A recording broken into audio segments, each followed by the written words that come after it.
Hi guys, welcome back to another episode of Ayirebuah Speaks Literally. It's me, your host, Ayirebuah Ose. Okay, I was wondering where I was looking. I was looking at my lights. I should be looking at the camera. Hi, welcome to Ayirebuah Speaks Literally podcast. If you're listening to me, hi. If you're watching me, hello. This new phase of the podcast includes video, as you saw in the previous episode.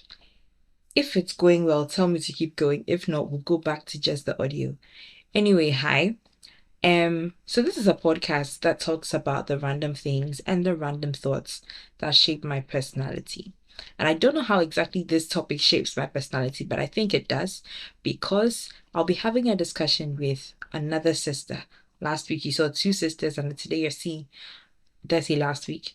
Well, the last episode, you saw two sisters, and today you're going to see another sister.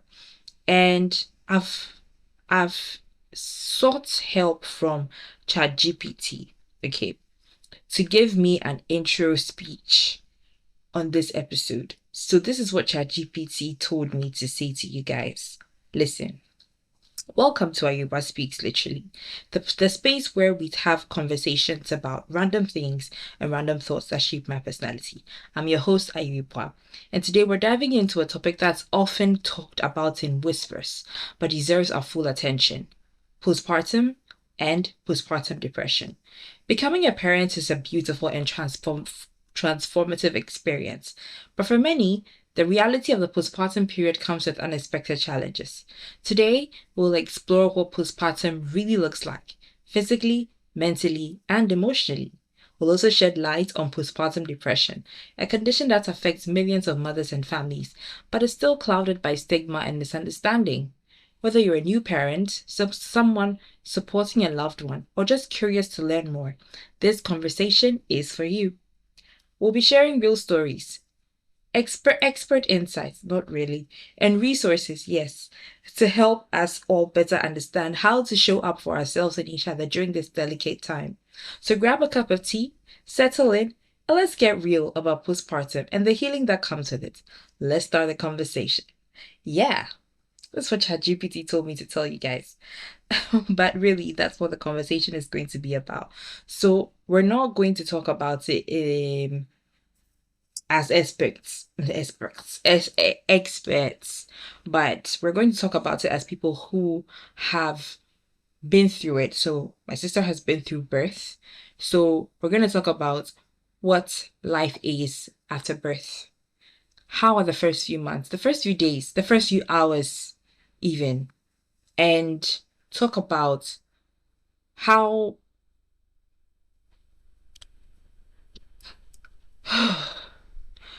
we're going to just talk. So if you're ready, if you're with me, if you're sure that you want to get into this conversation, please stay tuned. See you later. See you later. Well, damn.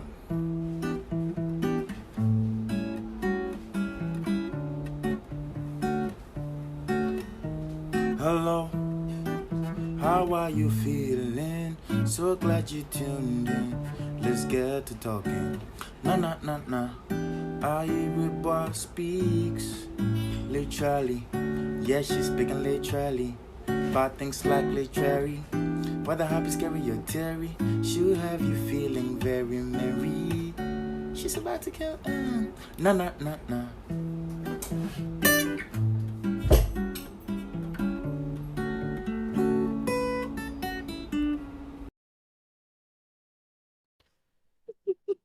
Hi guys, welcome back to Ayirebuah Speaks Literally, the podcast where we talk about the random things and the random thoughts that shape my personality.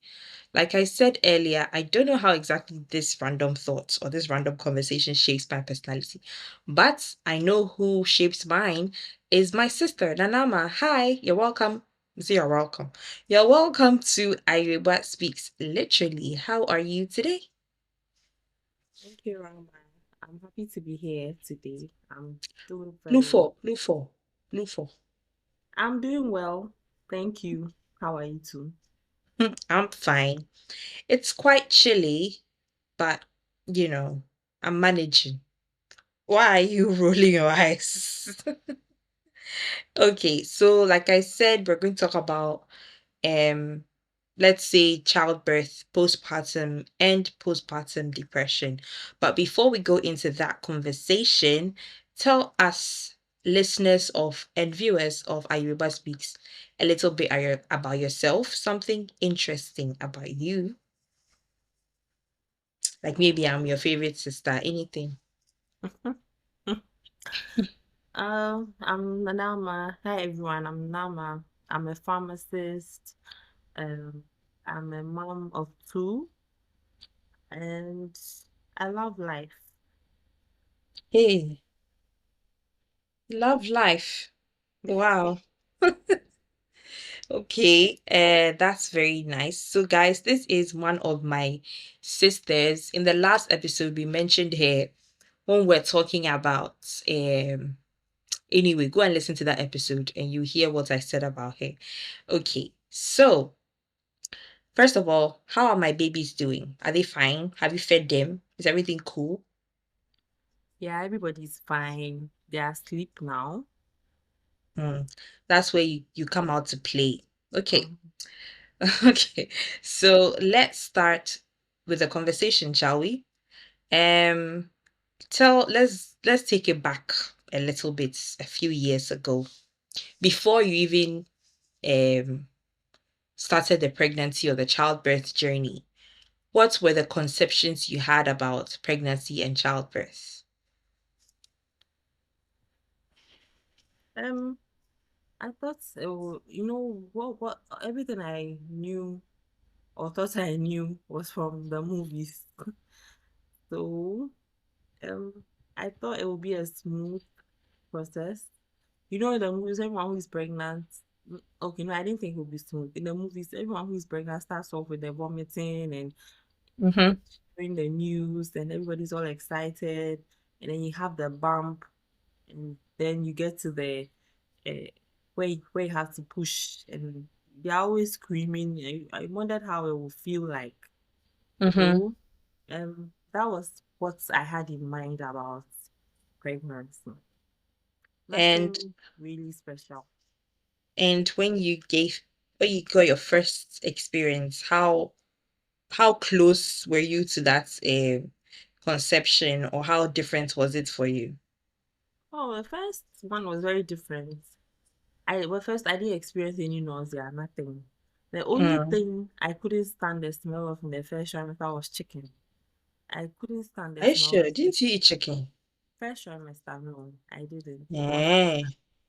Yeah, I couldn't stand the smell of chicken when they are frying, cooking, nothing.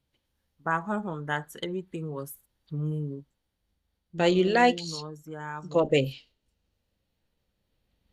I ate a Gobe. lot of coffee. Yes, I ate a lot of coffee and I ate a lot of mango. Yeah, that's apart from that, I didn't experience anything, even from what I've studied in school. I didn't experience anything. Just like a normal day, I go to work, come back. Yeah. Okay. Um, so how did you experience the postpartum period after giving birth? What was that like for you?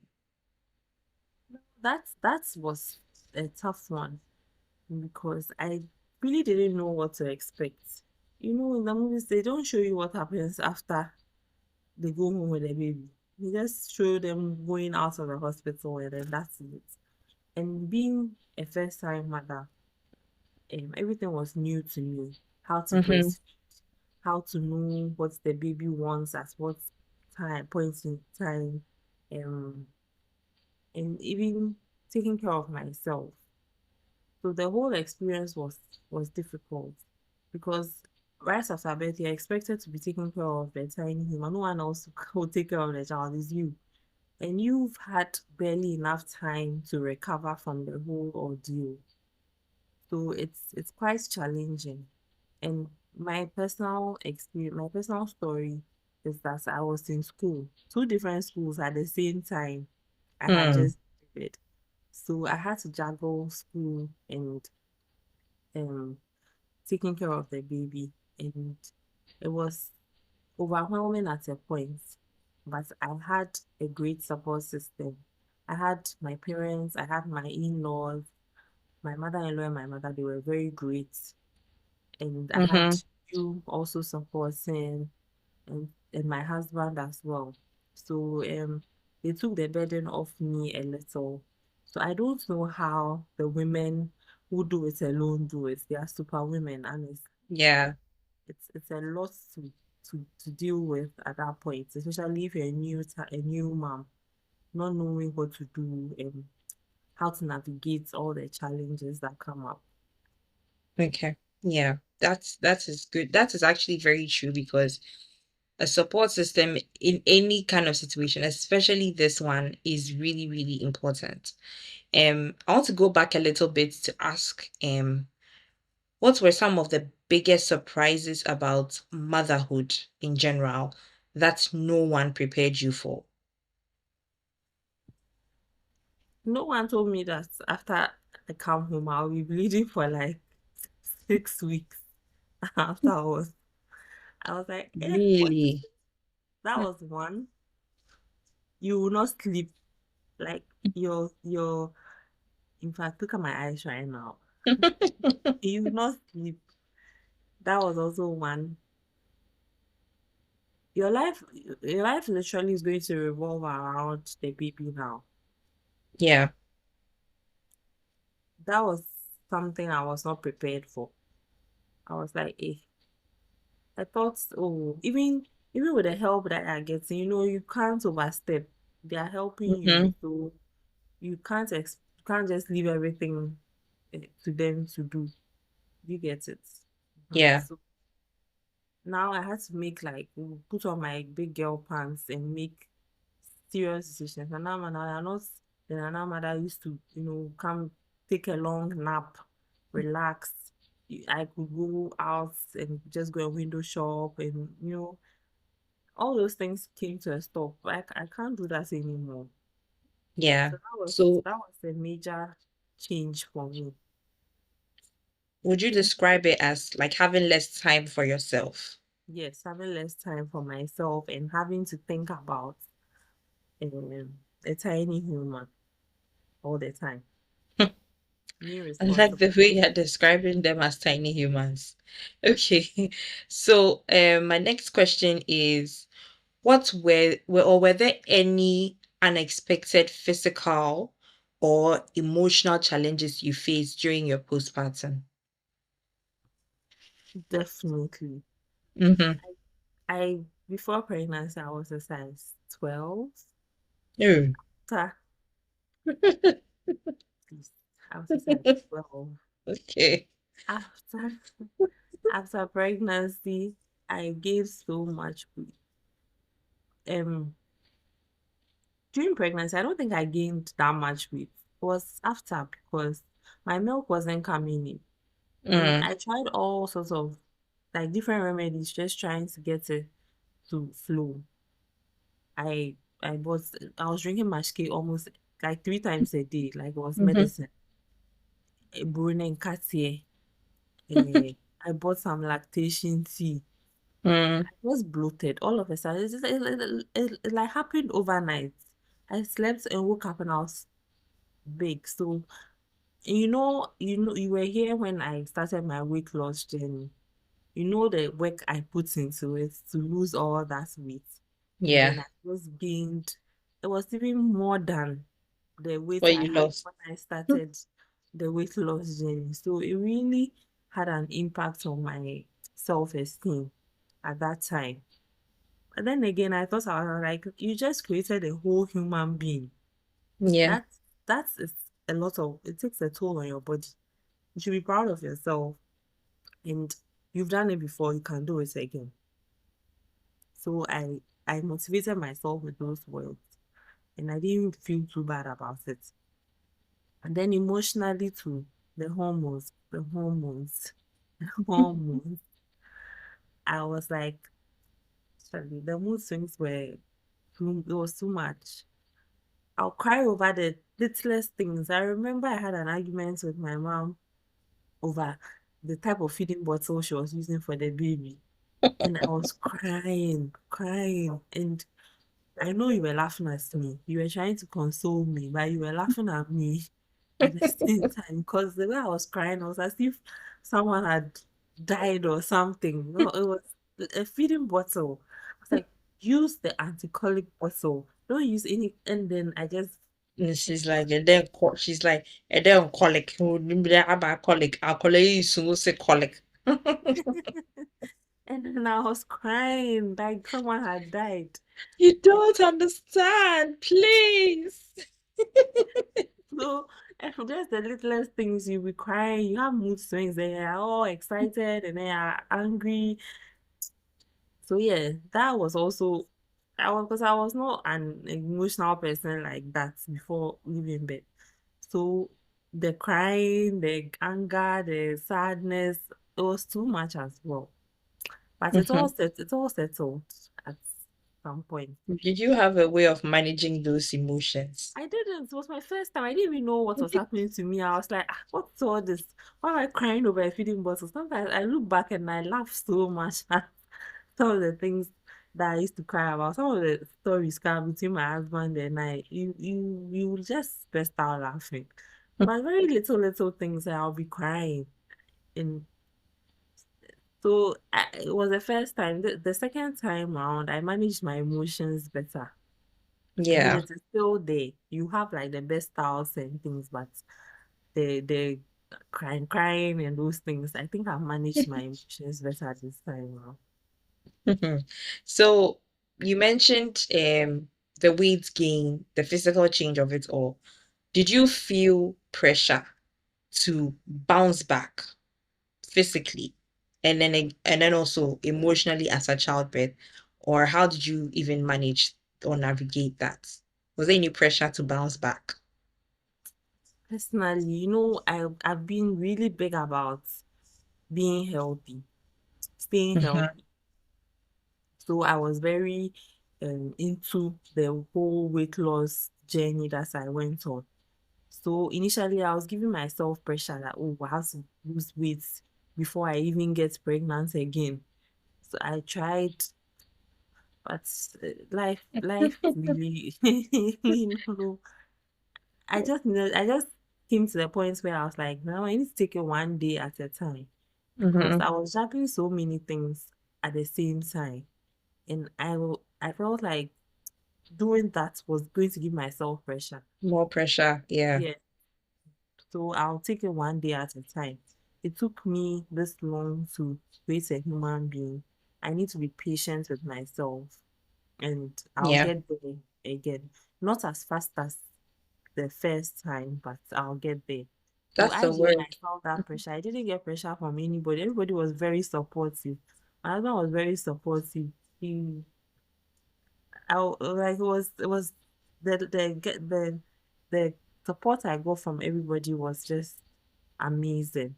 I Mhm. Most of the pressure was me, was Yeah. from You me. feel like probably there's an image difference for you yourself because Because you look at even yourself. how I struggled to lose all that weight, all the Yeah. vegetables I was chewing and the exercises, I put in so much work only to just.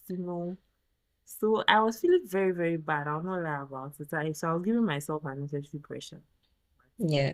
I don't think that there's any, well, I don't know how people feel. And you will never know how somebody in that situation is feeling unless until you have worked. I think my Um, feelings were valid because I put in yeah. a lot of effort. But I came to that understanding that I should be patient. I didn't just, it didn't happen overnight. My body had been through so much. So Mm-hmm. I needed to be patient with myself. And the fact that I even wanted to get back there was enough motivation for me. So, That's good. Okay. So let's talk about the differences in your first time and your second time around. How did your experience with your second child differ from your first? Were there any surprises the second time around? so when they say every pregnancy is different, they are right. Mhm. Because like I said, the first time, nothing. The second time, I started vomiting. I was nauseous all the time. I was moody, and I I even wasn't there. Were you snapping at people? I was surprising. I had traveled when I found out that I was pregnant. So the people I was working with, they were telling me, and I was like, ah, it's not possible. I thought I was being nice. It's like, no, no, no, no, you've changed. I was like, oh, I didn't even realize that I was doing that. So they laugh at me till they, and I'm like, oh. So that was like a different experience. I was also nauseous all the time. I was sleeping. I was sleeping all that. I'll go for a meeting and Charlie, I'll not hear one word. I'll just be sleeping throughout. I was sleeping a lot as well. But the first time, nothing. This one too, I was admitted in the hospital. Baby Mm, earlier than we were expecting. So it was a completely different experience with this pregnancy compared to the first. okay. And there'll definitely be a difference in your postpartum experience as well compared to your first. Definitely. Yeah, it was very different. The first, I didn't know what to expect. The second day, I was Magajia. Even though it was also a different experience because now I was handling a toddler and then a newborn. Mm, The toddler too has reached the no, no, no, no phase. The phase where all they say is no. And it's quite frustrating. Then you're handling the newborn. The newborn, you know what to expect, but it still can get frustrating.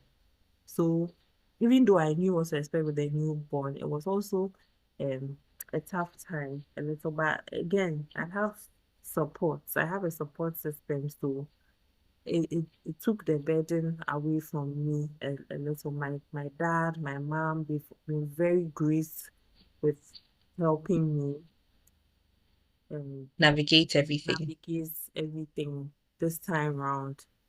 So it's yeah, the difference is there. There's a difference between the first and then the second. Okay.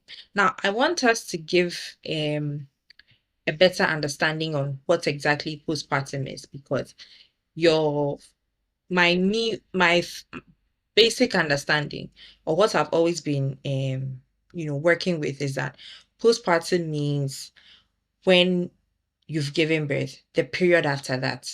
That's whole period is your postpartum. But upon reading an article from the Cleveland Clinic, I learned that it generally eh, lasts 6 to 8 weeks. Basically your body has gone through many physical and emotional changes during that time. And so some symptoms um some symptoms or care or some things happen during your postpartum which can last months. Some people it lasts longer. So what were some of the things that you experienced during your postpartum? And am I wrong in thinking that postpartum should last longer than the 8 weeks? Why do you want it to last longer? I don't It's know. My mind is thinking that starting postpartum, by that's telling you what postpartum is. So yeah, postpartum is basically it lasts for like 8 weeks where your body bounces back, literally. Your uterus expands when you're pregnant, so it has to go back. Remember, after I gave birth and you saw me, you're like, ah, did you just give birth? Why is your stomach still big? yeah. But with Don't make time, it sound like I'm stupid. well, we all thought that they are not stupid. I was also like, why is it air that is there? Or what? So with time, it shrunk and the my tummy became that's the uterus contracting and going back to its normal size. Mhm. Then there are other symptoms like mood swings, um, what else? The thing I have in my wrist called carpal tunnel syndrome. There was like Yeah. pain in my wrist. There are so many symptoms. I can't think of all of them right now. Yeah. Mhm. So That carpal tunnel thing was really fascinating to me because I was like, what exactly is happening to your hand? I read about it and It's just something that occurs when the median nerve in the wrist is compressed, and pregnancy is one of the causes. Other causes include repetitive hand activity, diabetes, tendon inflammation, a wrist fracture, menopause, thyroid, so many other things. But yeah, that was also a very interesting thing from me. Yeah, you've hit the nail right on the head. You said repetitive hand activities. When you give birth, you carrying the baby, even the breastfeeding position, like this, you are doing the same thing over and over again. It also has influences your chances of getting that condition. So yeah, that was something I experienced, Yeah. and Okay. it's still there. It's not over. So yours is, you see why I'm saying postpartum is more than the Oh, 8 weeks. but sometimes some of the symptoms it doesn't go away uh, within the age. Some of them can stay longer than, but it will go. Okay. So, So apart from carpal tunnel, I've also read or seen videos of people, of women after they've given birth. So there's the nose expansion, there's hair loss. I mean, there's a woman on TikTok that updates a list on reasons not to give birth, on reasons not to bother, because this can happen to you every time. The list is expanding. What are some of the crazy stories or crazy things that you've seen happen oh, yeah, postpartum? just stop. Look at my hair. Can't you see the plenty hair I have? Yeah, it's a lot. Wow. So yeah, during the pregnancy, my locks grew like they grew long and they were thick and shiny. Mm-hmm. I was like, hey, my hair is finally coming in. You Then thought. afterwards, the front, my edges said bye. Bye, Felicia. So all the locks I had in front just came off. Yeah. Then my edges grew back a little. Then I got pregnant again. And now it's going off again. So I'm praying that the God of my hair will revive it But have you heard crazier things apart from hair loss from other women? after pregnancy. Yeah. Oh, really? Okay. What about the nose thing? Did your nose change? No, no, no. Pregnancy nose. No, no, no, no, no, no. For me, I don't think it did. Some people told me that it did, but looking at my pictures I took, no, my nose was the same. I didn't get those swollen. It was only with my first that I used to get swollen feet. When I sit for long, then my feet become like tubers of yam. Like that was Tubers that of was yam. that was the only time I got anything swollen. But apart Okay. from that, I have a list, some of the things that um can happen after birth, postpartumly. So they of course they mention hair loss, they mention constipation, tiredness, vaginal discharge, uterine contraction, hormonal shifts, postpartum depression, which will go into hemorrhoids, leaking urine, mm, baby blues, the swelling. leaking urine there is when your stomach is big. Oh, like even if you sneeze, car, you know, let me not say something. Just tell us. We don't know. No, We want to know what we are expecting. baby's head is literally on your bladder. So Mm-hmm. When you that laugh, then you wee wee. just a teeny bit. The slightest movements, a teeny bit. Then you just get up Wow. and into the washroom. The peeing is like, non-stop. Remember, I stopped sleeping on a bed and I was sleeping in the couch so that it would be easier for me to get out and go and pee. You go and Wow. pee and then come back and sit in the next 1 minute, you are going again because the baby is literally on your bladder. So Mm-hmm. that Mm-hmm. that is not something you can control. There's something called lochia as well, which is a vaginal discharge or bleeding. Yeah. It's normal to have bloody discharge from your vagina after giving birth, which That can was last a for shocker up to for 6 weeks. me. I was like, why am I bleeding? I but I was told all of this before I came home to the hospital. Like, why after all this I'm going to bleed again for how many weeks you say? Hmm. So it starts as heavy, then it will be So it's like reduced. menstruation. Yeah, it's like menstruation. It will be Wow. reduced. The color also changes from the red to clear. Then it stops. Mm, okay. Other things that happen postpartum: sore breasts, night sweats, anxiety, pelvic floor issues. And pelvic floor issues is if you need to find out what happens to your body after giving birth, then you need to be prepared for pelvic.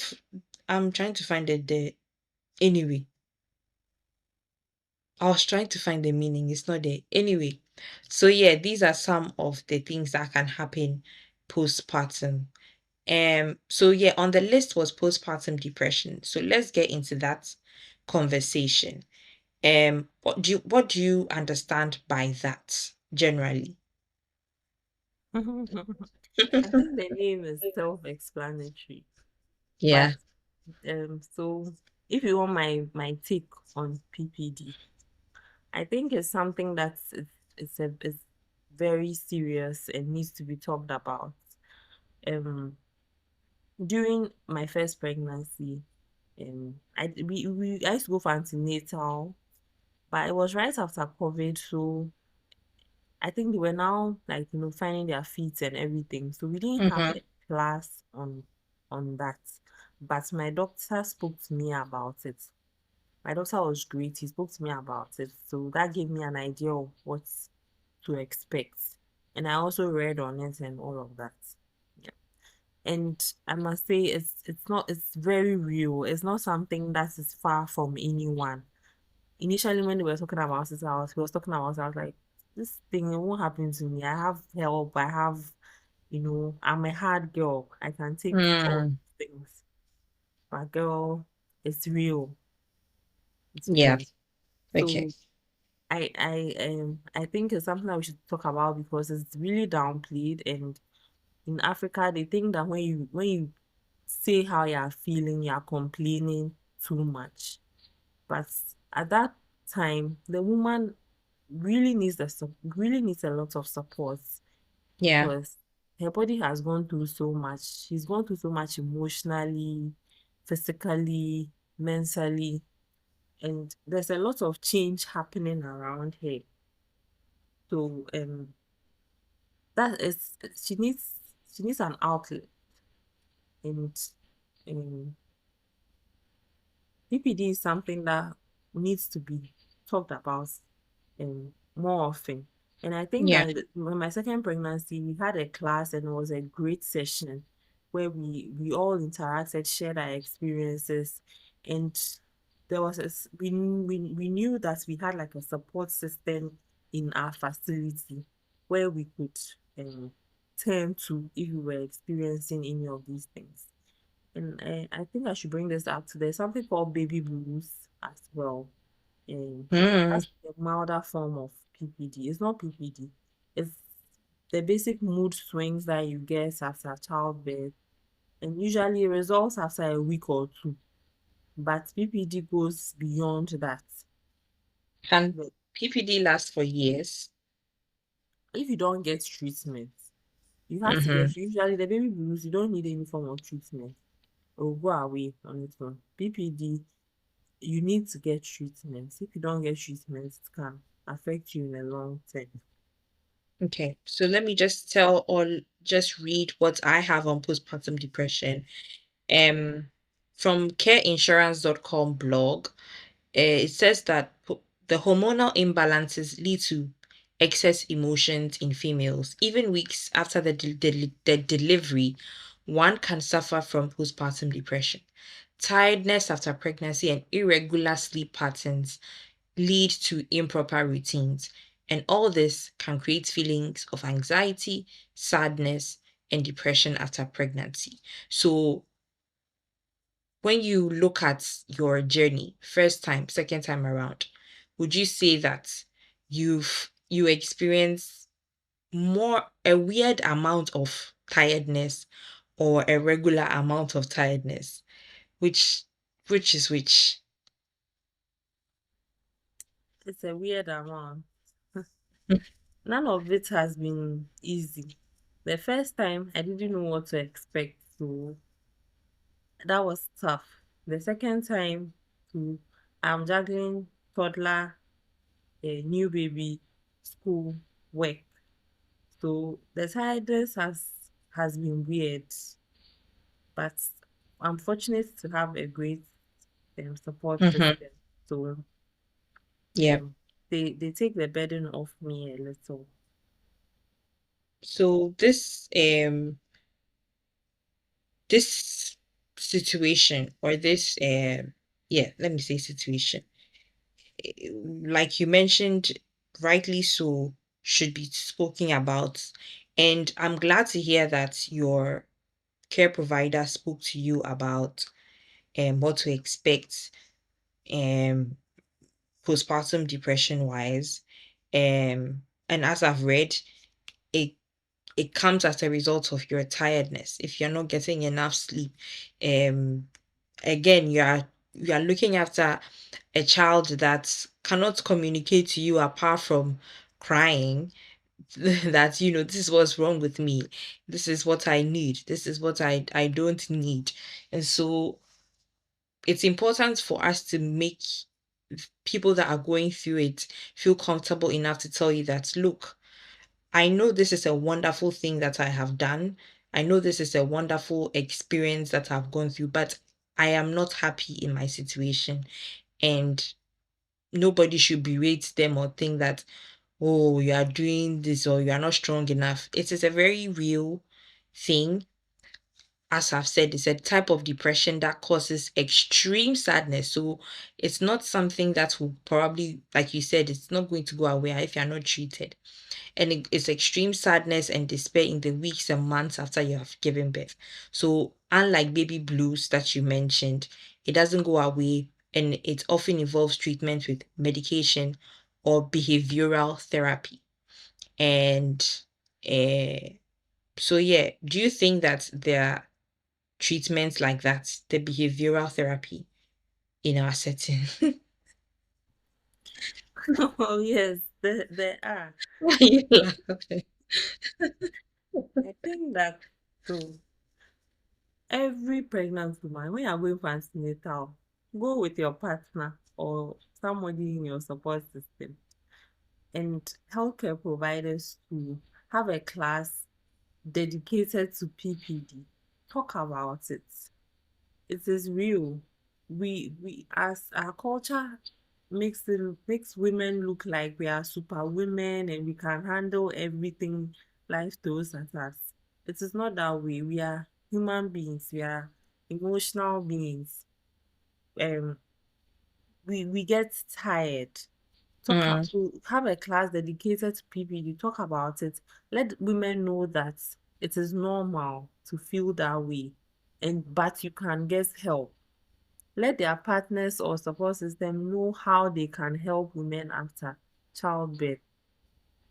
That's something that can be really helpful. We just take it for granted and assume that, oh, the woman will be okay. Women can multitask and do everything. Like, no. mm-hmm. Sometimes they don't, someone doesn't have the outlets to, um, share what they are experiencing.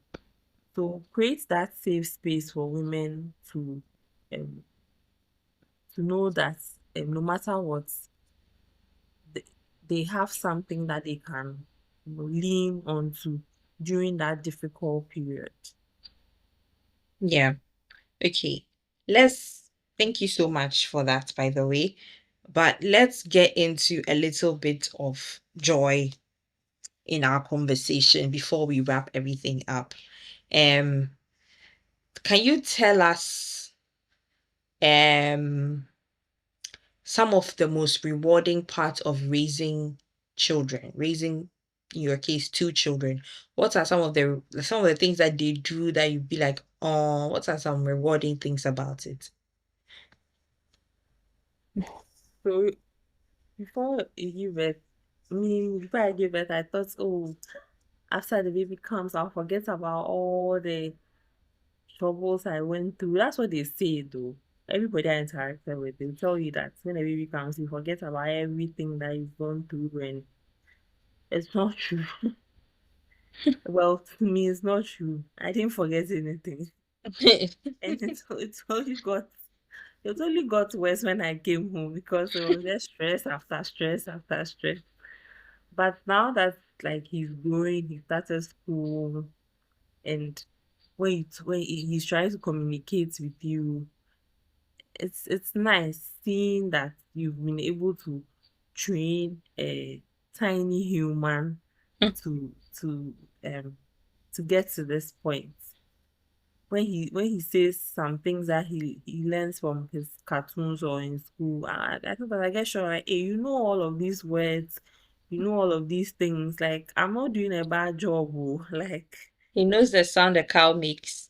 he can make all the animal sounds, he can say all the out. He could say all of those things before he even started school.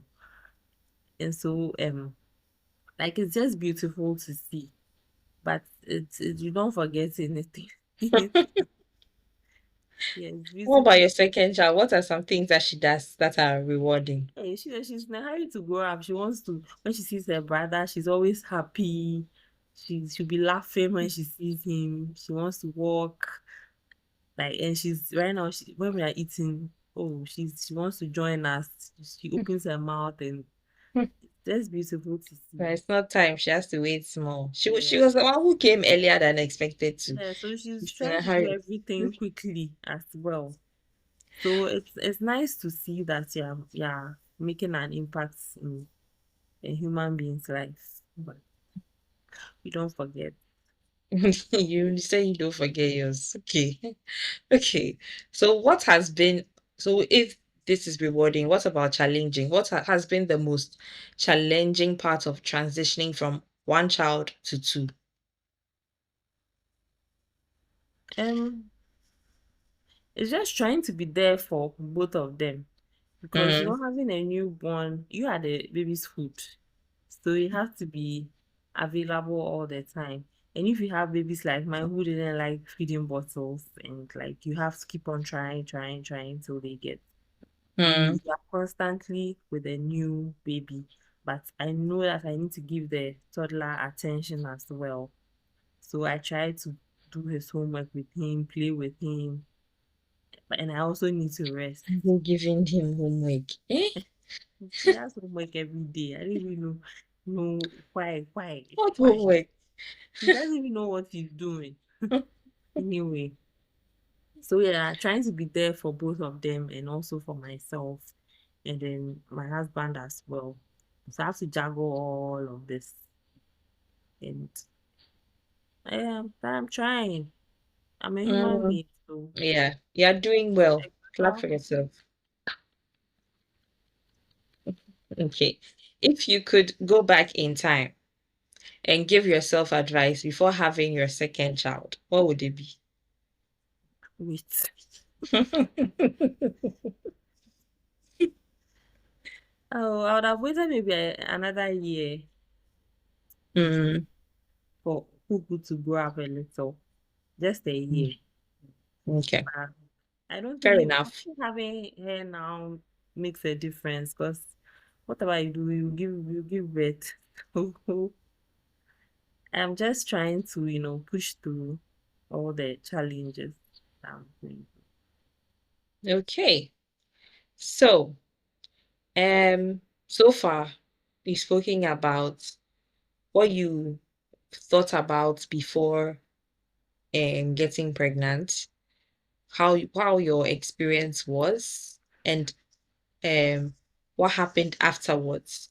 Your first child experience, your second child experience. So overall, on a scale of 1 to 10, how would you rate the whole experience? through. Oh, I'll give it a 10. Why not? Highly recommended. Yeah, highly recommended. Mm. Nothing is easy in this world. Some things are scary. Like I said, I've been watching those videos, whether it is when they cut you or when you push it But I out. told you, I've told you, I had this conversation with you before.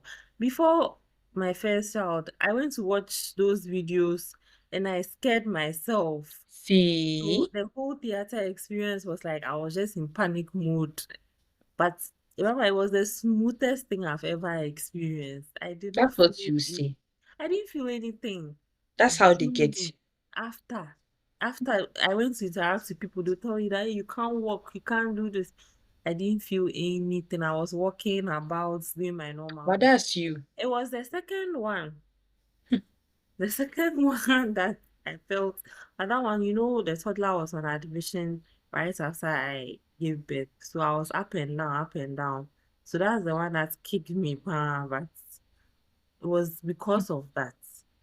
But Mm, apart from that, it was a smooth experience. Now there are mm. painkillers and all of that, takes away the pain. So you'll be up and running in no Hair time. loss. You're telling me But painkiller. it grew back It grew where? again. It's That's why I'm gone. saying Your edges have gone. it's not everyone that goes through it too. What if my hair? So just maybe yours is even a version 1. What if mine is version 10 and all my locks go? No, it will not go. Mm. It will not go Ebe like hu. We shall see. Anyway, any last words to expectant or aspiring? so I just want to say, do you listen to advice, but do what makes you comfortable and happy. And to expectant mothers, I want you to know that um you are not alone, and ask for help when you need help. It doesn't make you less of a woman or anything. When the baby comes and you need to, the thing about breast milk and formula, please, it's the same. Don't Mhm. say my milk is not coming, be anxious and all of that. Go to formula. A fed baby is the best. You have a peace of mind It's in quite baby. ideal. So just listen to advice, but do what makes you comfortable. Those who are looking to be praying with you, it will happen soon, and everything is going to be beautiful. Amen. And any shout outs to your fans? So I just want to say hi to everyone, my husband, my parents, my in-laws, my siblings, my kids, and all my friends. I don't want to Your mention kids, would anybody's they name. watch? Did they understand? They'll watch it in future. But Okay. and all my friends, I won't mention names because I don't want to leave anyone's name out. But they know themselves. The love is Like, deep. okay. The love is deep. You are so 2014. Anyway, thank you for joining us on Ayirebuah Speaks, literally, and for sharing your postpartum story with us. It was great having you. And I know we are speaking like we are civilized. When we get out of here, people will see the true you. They are sitting down like you are normal. It's okay. It's okay. Okay, so guys, this was the episode, and I hope it's been informative. I hope it's been helpful. I hope it's been songolarized to you. Um, I was joined today by one of my sisters, and she shared her personal experience with us, which we appreciate. And we hope to see her. She's been in a previous episode in season 1. If you haven't heard it, go see it. It's called From My Perspective. Wait, is it? I don't remember the title of the episode. Anyway, she's been in season one. Go and look for her. Her name is Nanama. And so thank you for listening and joining and watching. And this is the end for us. We'll catch you on the next episode. Say bye. Bye.